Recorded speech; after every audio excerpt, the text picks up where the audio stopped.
최근 여드름과 여드름 패치에 대해서 영상을 많이 올리다 보니까요, 이런 질문들이 많이 들어오더라고요.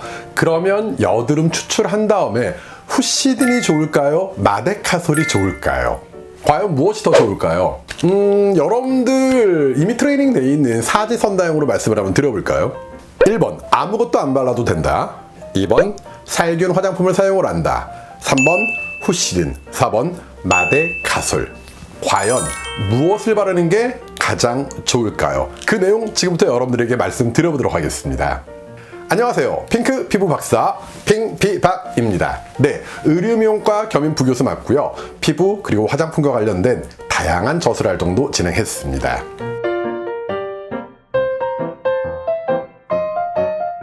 우선 블랙헤드나 좁쌀 여드름처럼 출혈이 전혀 없이 여드름이 잘 추출이 됐다면 그때는 아무것도 바르지 않으셔도 됩니다. 그런데 특히 염증성, 즉 화농성 여드름을 추출한 다음에 약간의 출혈 반응이라도 있더라면 그땐 무언가 신경이 많이 쓰일 수밖에 없을 텐데요. 과연 무엇을 바르는 게 좋을까요? 첫 번째, 여러분들이 위생적으로 깨끗한 손으로 또 깨끗한 기구를 이용해서 여드름을 추출하셨더라면요, 아무것도 바르지 않으셔도 됩니다. 그냥 여드름 패치 영상 보신 것처럼 여드름 패치만 붙여주심으로써 충분히 2차 세균 감염으로부터 예방될 수 있는 개념이기 때문에 패치만 붙이셔도 상관없다라고 단호히 말씀드릴 수 있겠고요. 그리고 패치에 대해서 간혹 많은 질문 나오는 게 도대체 붙였다 언제 떼느냐라고 얘기하는데 평균 2일에서 3일 정도 지난 다음에 여러분들이 제거하시면 커다란 문제가 없을 것 같습니다. 두 번째, 살균 전용 화장품입니다.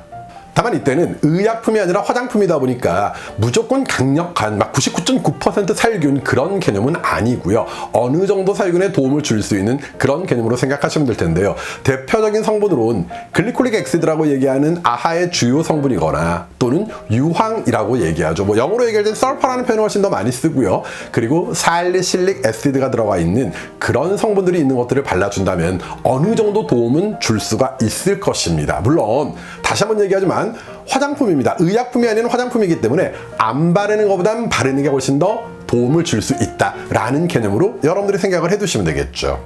그리고 오늘 영상의 하이라이트라고 얘기할 수 있는 후시딘 말씀을 한번 드려보고자 합니다.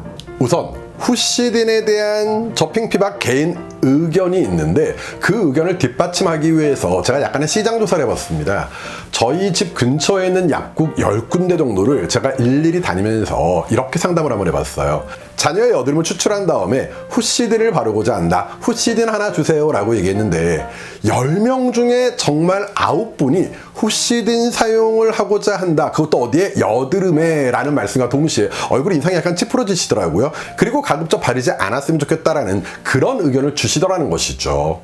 그래서 생각해 보았습니다. 이상하다. 분명히 후시딘이라도 하나 더 팔게 되고 또는 여드름 있는 사람들이 추출 후 후시딘을 자꾸 바르게 되면 그만큼 후시딘으로 인한 약국 매출에도 도움되지 않을까라고 생각을 했는데 바람직하지 않다라는 결론을 대다수의 약사 선생님들이 내주셨습니다. 이유를 얘기해 볼까요? 후시딘은요, 주 성분이 퓨시드산 나트륨입니다. 상처 부위에 살균 작용을 줌으로써 2차 세균 감염을 막아주는 것이죠. 하지만 의약품 성분이다 보니까 너무 자주 바르다 보면은 결국 가장 커다란 문제가 내성이 발생할 수 있다는 것. 이것에 대해서 약사 선생님들은 많은 말씀을 하셨던 바입니다. 그러면 제가 구분을 딱 해드려 보도록 할게요. 이미지 보이시는 것처럼 여드름이 너무 많아요. 항상 여드름을 추출해야 되거나 항상 여드름이 터진다면 이때마다 후시딘을 바르게 되면요, 피부에 너무 많은, 즉 넓은 면적에 사용이 되고 또 너무 오랜 기간 사용을 하게 된다는 것이죠. 그러다 보면 바로 이런 항생 성분에 어느 정도 내성이 발생하다 보니까 정말 피부에 후시딘이 꼭 필요한 순간에는요, 후시딘이 후시딘으로서의 역할을 제대로 할 수 없는 그런 개념이 될 수 있다는 겁니다. 그래서 여드름 따위에 너무 장기적으로 후시딘을 사용하면서 나중에 더 큰 위기를 우리가 겪으면 안 된다라는 바로 그런 개념.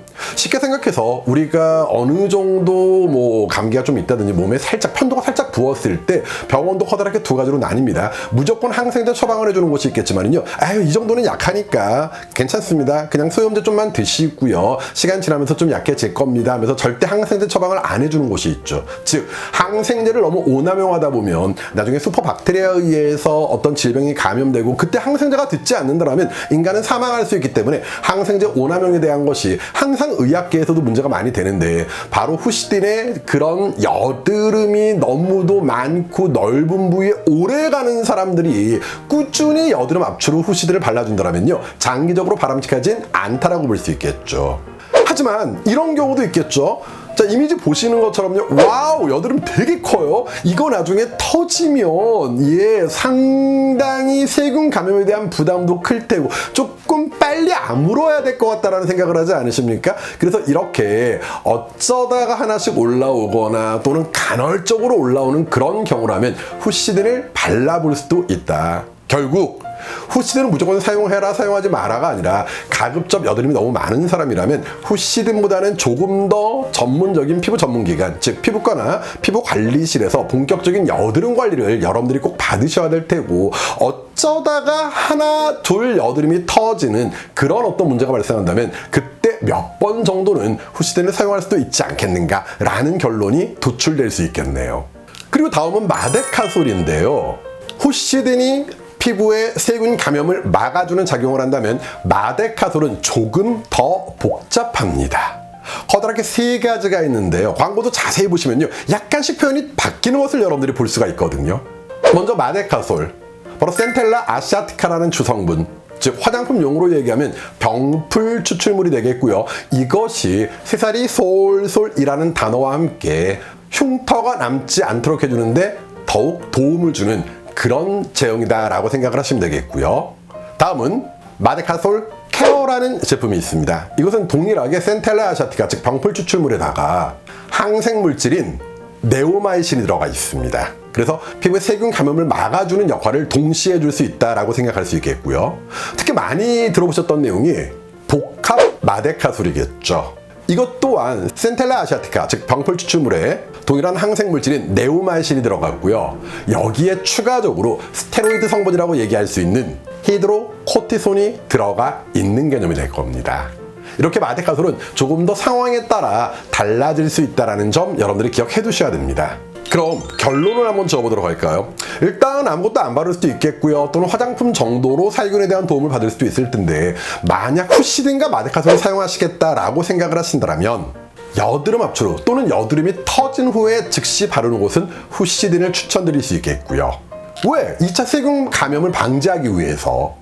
그리고 짧게는 2, 3일, 길게는 3, 4일 후에는 마데카솔로서 바로 여드름 압출 부위나 여드름 터진 곳에 흉터가 없어지는 게 아니에요. 절대 다시 한번 흉터가 없어지는 게 아니라 흉터가 발생하는 것을 예방할 수 있게 새살이 솔솔 개념을 도와줄 수 있을 것입니다. 마지막으로 가장 커다란 이 영상의 핵심, 여드름이 너무 넓은 면적 또 너무 오랫동안 지속된다면 결코 여드름 추출 후 또는 여드름 터진 후에 피부 전문기관의 도움을 받을 것이지, 바로 후시딘, 마데카솔을 너무 오남용하는 것은 장기적으로 결코 바람직하지 않을 수 있다는 점 여러분들이 꼭 기억해 두시길 바라겠습니다. 오늘도 작더라도 소중한 도움 되셨길 바라겠습니다. 감사합니다.